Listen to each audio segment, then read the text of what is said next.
Hello అండి, వీడియోలో diploma first year EC వాళ్ళకి elements of electrical engineering subject నుండి ఏసీ ఫండమెంటల్స్లో టాపిక్ చూద్దాం. That is the AC through RL series circuit. Previous వీడియోస్లో ఏసీ త్రూ ప్యూర్ రెసిస్టర్ చూసాము, అలానే ఏసీ త్రూ ప్యూర్ ఇండక్టెన్స్ చూసాము కదా. ఇక్కడికి వచ్చేప్పటికి AC through RL series circuit అంటే ఆ ప్యూర్ రెసిస్టెన్స్ అలానే ప్యూర్ ఇండక్టెన్స్ కాంబినేషనే ఈ AC through pure RL series circuit. Okay, అదే ఇక్కడ రాసాను చూడండి. Let us consider a circuit consisting of a pure resistance R, resistance units ohms, and a pure inductance L, units henries connected in series as shown in figure. మీకు అక్కడ pure resistance అలానే pure inductance అనేది మీకు అర్థమైతే ఇక్కడ process అనేది ఈజీగా అర్థమవుతుందండి. రెండింటిని మనం సిరీస్ అని మెన్షన్ చేసాం కాబట్టి ఆ రెండింటిని సిరీస్లో కనెక్ట్ చేసాము.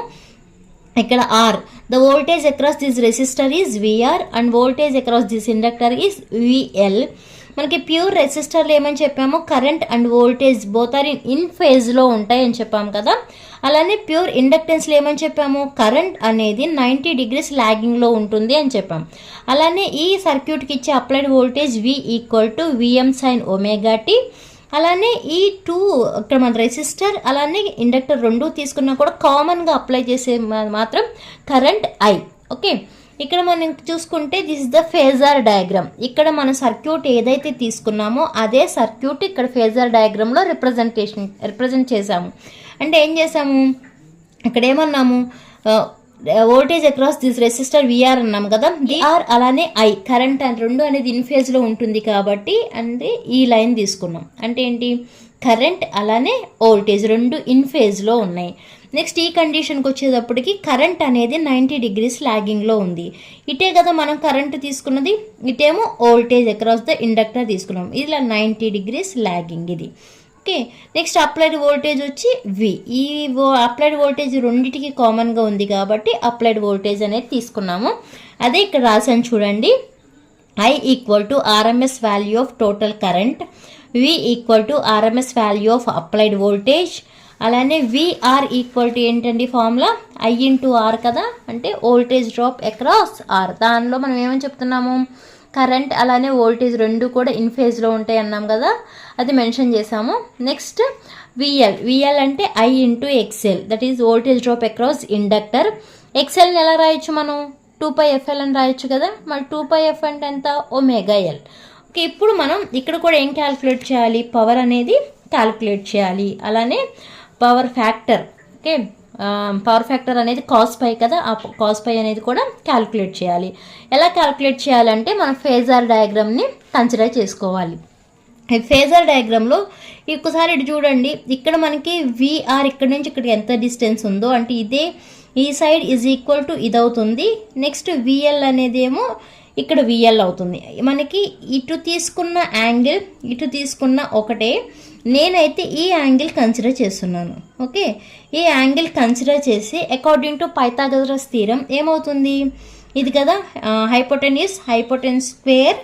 అకార్డింగ్ టు పైథాగరస్ థీరం ఏమని రాయొచ్చు, హైపోటెన్యూస్ స్క్వేర్ = అడ్జసెంట్ స్క్వేర్ అంటే VR² ప్లస్ ఇదేమో ఆపోజిట్ సైడ్ ఏంటి విఎల్ కదా, VL² అని రాయాలి.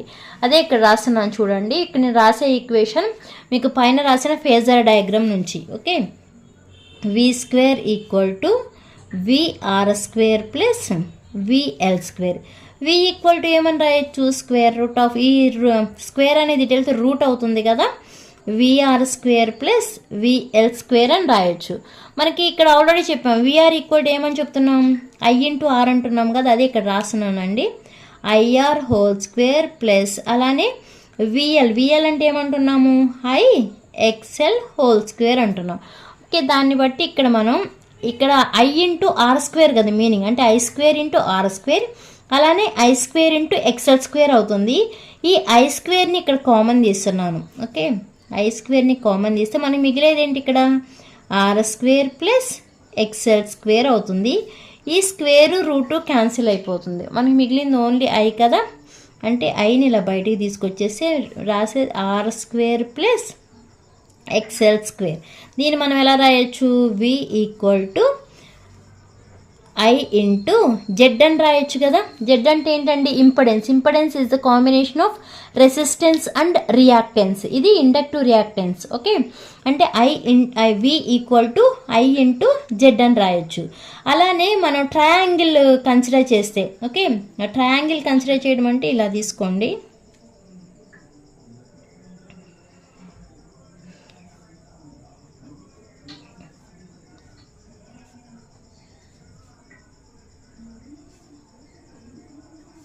సేమ్ పైన ఉన్న డయాగ్రామే ఇలా వస్తుంది. ఓకే, ఇలా ఒక ట్రయాంగిల్ని కన్సిడర్ చేసుకుంటే ఈ ట్రయాంగిల్ని బట్టి మనం పవర్ ఫ్యాక్టర్ అనేది క్యాలిక్యులేట్ చేయొచ్చు. ఇప్పుడు ఈ ట్రయాంగిల్ని ఐతో మల్టిప్లై చేసామనుకోండి. ఓకే, ఈ ట్రయాంగిల్ మొత్తాన్ని కూడా, అంటే ఇది ఒక voltage triangle,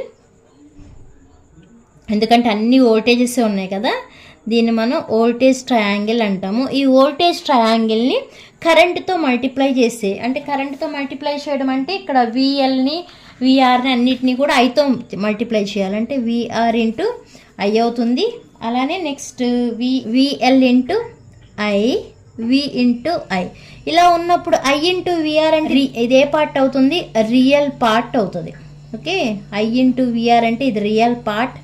I into VL అంటేనేమో రియాక్టివ్ పవర్,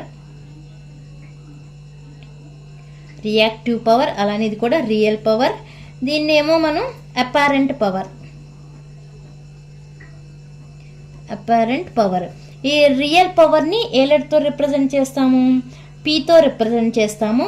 అలానే రియాక్టివ్ పవర్నేమో క్యూతో రిప్రజెంట్ చేస్తాము. అపారెంట్ పవర్నేమో ఎస్తో రిప్రజెంట్ చేస్తాము. ఈ యాంగిల్ నుంచి, ఈ వోల్టేజ్ ట్రయాంగిల్ నుంచి కాస్ పై ఈక్వల్ టు ఏమని రాయొచ్చు అండి? కాస్ పై ఈక్వల్ టు ఏంటి? Adjacent side by hypotenuse. Adjacent side ఏముంది? విఆర్ ఉంది కదా. అంటే మనం ఇక్కడ విఆర్ ఇంటూ ఐని ఏమంటున్నాము?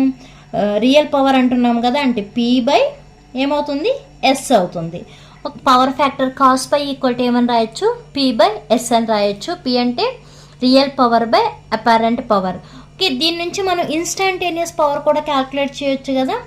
ఇన్స్టాంటేనియస్ పవర్ అంటే పి ఈక్వల్ టు ఏమవుతుంది? క్రాస్ మల్టిప్లై చేయండి, కాస్ పై ఇంటూ ఎస్ అవుతుంది. That is cos phi into S అంటే ఏమని చెప్తున్నాము? అపారెంట్ పవర్ అన్నాము కదా. అపారెంట్ పవర్ అంటే ఎంతండి? విఐ. అంటే ఫైనల్గా ఇన్స్టాంటేనియస్ పవర్ ఏమవుతుంది? విఐ కాస్ పై వాట్స్ అవుతుంది.